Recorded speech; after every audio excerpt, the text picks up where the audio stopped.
სამოქალაქო მოძრაობა სამეგრელოს ხომ არასამთავრობო ორგანიზაცია ნოვატორებთან ერთად დღეს ზუგდიდში ქალაქის ცენტრში აქცია გამართა სახელწოდებით სოლიდარობა საყდრისის მცველებს. დღევანდელი აქციით მონაწილეები თბილისში კულტურის სახლი წინ დღეს დაგეგმილ საპროტესტო აქციას გამოეხმაურნენ.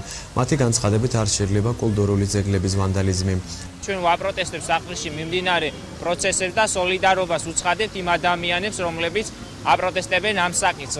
სამწუხაროდ ხედავთ რეალობას, რომ ინგრევა ჩვენი კულტურული მემკვიდრეობები, რაც არის დაუშვებელი და პირდაპირ მიანიშნებს ანტისახელმწიფოებრივი მოქმედებისაკენ. სამეგრელოდან სამეგრელოს ხმა ნოვატორებთან ერთად სოლიდარობას უცხადებთ ყველა იმ ადამიანს, რომლებიც წვიმაში, თოვლში, ყინვაში იდგნენ და საყდრისის გადარჩენისთვის იბრძოდნენ. მე მოვუწოდებ სრულიად საქართველოს მოსახლეობას გაითვალისწინოთ კათოლიკოს პატრიარქის ილია მეორის შემეცნება და საყდრისის თემასთან დაკავშირებით ყველამ გამოთქვას თავისი აზრი.